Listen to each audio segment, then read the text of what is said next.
जय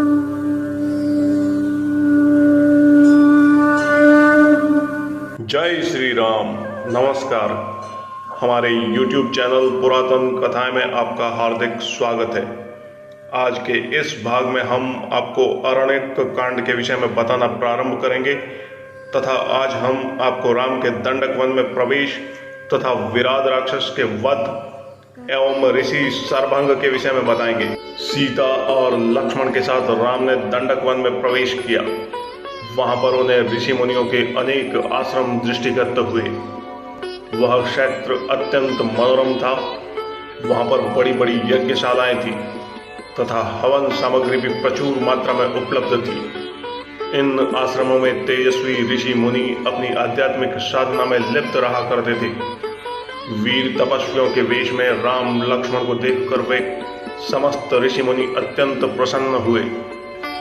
राम, सीता और लक्ष्मण का समुचित सत्कार करने के पश्चात वे मुनि बोले, हे राघव, यद्यपि आप वन में हैं किंतु हमारे लिए आप ही राजा हैं। हम वनवासियों की रक्षा करना आपका परम कर्तव्य है। आत्मचिंतन में व्यस्त रहने वाले यहाँ के निवासी तपस्वियों को दुष्ट राक्षस निर्विघ्न रूप से ईश्वर आराधना नहीं करने देते। वे उनकी तपस्याओं में विघ्न तो डालते ही हैं, साथ ही साथ निरपराध तपस्वियों की हत्या भी कर देते हैं। इसीलिए हम आपसे आग्रह करते हैं कि हे रघुनंदन, आप उनसे हमारी रक्षा करें। रामचंद्र ने उन्हें आश्वस्त किया कि वे शीघ्र ही इन राक्षसों का विनाश कर इस क्षेत्र को निरापद कर देंगे। यहाँ से उन्होंने महावन में प्रवेश किया, जहाँ नाना प्रकार के हिंसक पशु और नरभक्षक राक्षस निवास करते थे। ये नरभक्षक राक्षस ही तपस्वियों को कष्ट दिया करते थे। कुछ ही दूर जाने के बाद बागंबर धारण किए हुए एक पर्वताकार राक्षस दृष्टिगत हुआ। वह राक्षस हाथी के समान चिंगारता हुआ सीता पर झपटा। उसने सीता को उठा लिया और कुछ दूर जाकर खड़ा हो गया। उसने राम और लक्ष्मण को संबोधित करते हुए कहा, तुम धनुष लेकर दंडक वन में घुस आए हो। ऐसा प्रतीत होता है कि तुम्हारी मृत्यु निकट आई है। तुम दोनों कौन हो? क्या तुमने मेरा नाम नहीं सुना है? मैं प्रतिदिन ऋषियों का मांस खाकर अपनी क्षुधा शांत करने वाला विराट हूँ। तुम्हारी मृत्यु ही तुम्हें यहाँ लेकर आई है। मैं तुम दोनों का अभी रक्तपान करके इस सुंदर स्त्री को अपनी पत्नी बनाऊंगा। उसके दंभ युक्त वचनों को सुनकर राम लक्ष्मण से बोले, भैया, विराट के चंगुल में फंसकर सीता अत्यंत भयभीत और दुखी हो रही है। मेरे लिए यह बड़ी ही लज्जाजनक बात है कि कोई अन्य व्यक्ति उसका स्पर्श करे। पिता की मृत्यु तथा अपने राज्य के अपहरण से मुझे इतना दुख नहीं हुआ जितना आज भयभीत सीता को देखकर हो रहा है।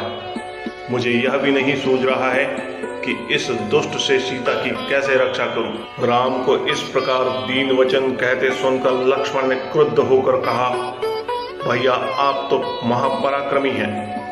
आप इस प्रकार अनाथों की भांति क्यों बात कर रहे हैं? मैं अभी इस दुष्ट राक्षस का संहार करता हूं। फिर विराट से बोले, रे दुष्ट, अपनी मृत्यु के पूर्व तू हमें अपना परिचय दे और अपने कुल का नाम बता। विराट ने हंसते हुए कहा, यदि तुम मेरा परिचय ही जानना चाहते हो तो सुनो। मैं जय राक्षस का पुत्र हूँ और मेरी माता का नाम सतदा है।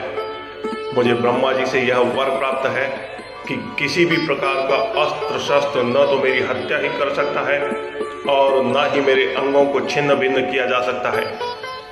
यदि तुम इस स्त्री को मेरे पास छोड़कर चले जाओगे तो मैं तुम्हें वचन देता हूँ, मैं तुम दोनों को नहीं मारूंगा। विराट के इन वचनों से क्रोधित राम ने उसे ललकारा और तीक्ष्ण बाणों से भेदना प्रारंभ कर दिया। राम के बाण विराट के शरीर को छेदकर रक्त रंजित हो पृथ्वी पर गिरने लगे।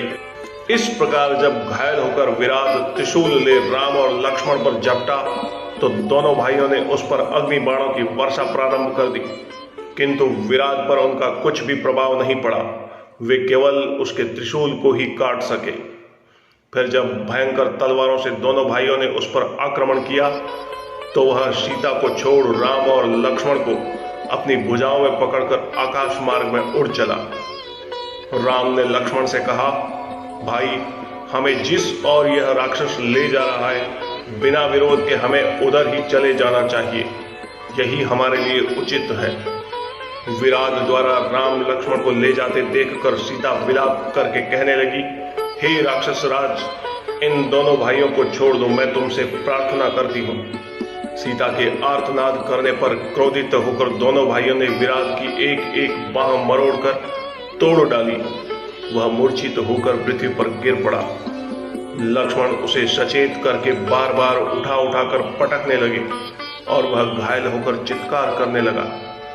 तभी राम बोले, लक्ष्मण, वरदान के कारण यह दुष्ट मर नहीं सकता, इसलिए यही उचित है कि हमें भूमि में गड्ढा खोदकर इसे बहुत गहराई में गाड़ देना चाहिए। लक्ष्मण गड्ढा खोदने लगे और राम विराट की गर्दन पर पैर रखकर खड़े हो गए। तब विराट बोला, प्रभु, वास्तव में मैं तुम्बुर नाम का गंधर्व हूँ। कुबेर ने मुझे राक्षस होने का शाप दिया था। मैं शाप के कारण राक्षस हो गया था। आज आपकी कृपा से उस शाप से मुक्ति मिल रही है। राम और लक्ष्मण ने उसे उठाकर गड्ढे में डाल दिया और गड्ढे को पत्थर आदि से पाट दिया। सारा वन प्रांत उसके आर्तनाद से गूंज उठा। भयंकर बलशाली विराट राक्षस का वध करने के पश्चात राम, सीता और लक्ष्मण महर्षि सर्वभंग के आश्रम में पहुंचे। महर्षि सर्वभंग अत्यंत वृद्ध थे। उनका शरीर जर्जर हो चुका था। ऐसा प्रतीत होता था कि उनका अंतकाल निकट है। सीता और लक्ष्मण सहित राम ने महर्षि के चरण स्पर्श किए और उन्हें अपना परिचय दिया। महर्षि सर्वभंग ने उनका सत्कार करते हुए कहा, हे राम, इस वन प्रांत में कभी कभी ही तुम जैसे अतिथि आते हैं।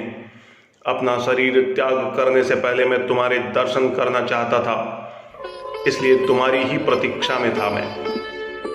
मैंने अब तक इसीलिए अपना शरीर नहीं त्यागा था। अब तुम्हारे दर्शन हो गए हैं, इसलिए मैं इस नश्वर और जर्जर शरीर का परित्याग कर ब्रह्मलोक में जाऊंगा।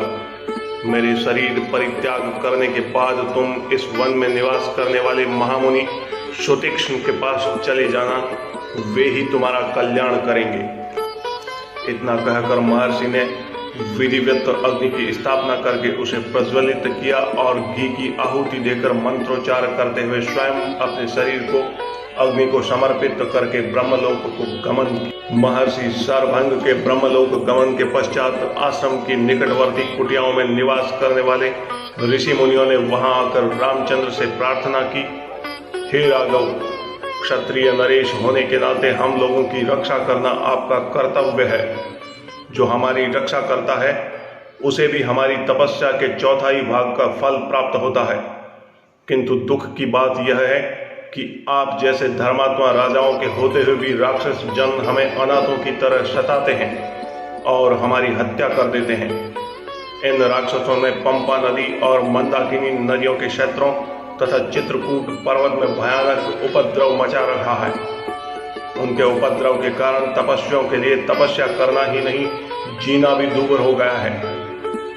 ये समाधिस्थ तपस्वियों को मृत्यु के मुख में पहुंचा देते हैं।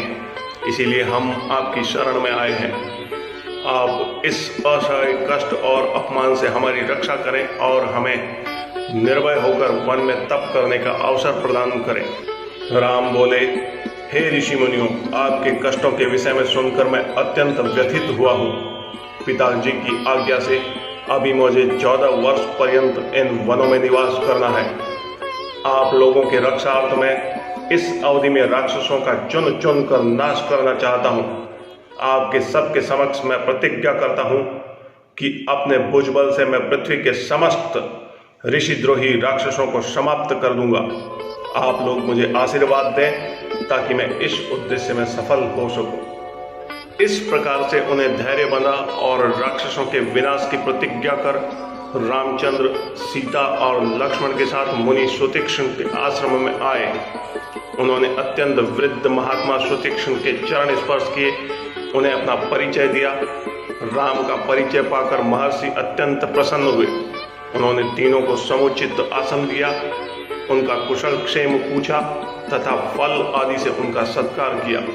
वार्तालाप करते करते सूर्यास्त की बेला पहुंची।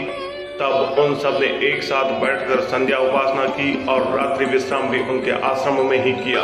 प्रातःकाल राम बोले, हे मुनिवर, हमारे हृदय में दंडक वन में निवास करने वाले ऋषि मुनियों के दर्शन करने की उत्कंठ अभिलाषा है। हमने सुना है कि यहाँ ऐसे अनेक ऋषि मुनि हैं जो सहस्त्र वर्षों से केवल फलाहार करके तपस्या करते हुए सिद्धि को प्राप्त कर चुके हैं। ऐसे महात्माओं के दर्शन से जन्म जन्मांतर के पाप नष्ट हो जाते हैं, इसलिए आप हमें जाने की आज्ञा दीजिए। महर्षि सुतीक्ष्ण ने आशीर्वाद देकर प्रेम पूर्वक उन्हें विदा करते हुए कहा, हे राम, तुम्हारा मार्ग मंगलमय हो। वास्तव में यहाँ के तपस्वी असीम ज्ञान और भक्ति के भंडार है। तुम अवश्य उनके दर्शन करो। इस वन का वातावरण भी तुम्हारे सर्वथा अनुकूल है। इसमें तुम लोग भ्रमण करके अपने वनवास का काल सार्थक करो। और राम आगे की वन यात्रा के लिए निकल गए।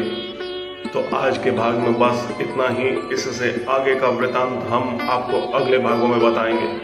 हमारा आज का यह भाग आपको कैसा लगा, कमेंट्स बॉक्स में अपनी प्रतिक्रिया के साथ लाइक करके हमें अनुग्रहित करें तथा हमारे YouTube चैनल पुरातन कथाएं को सब्सक्राइब करें, शेयर करें।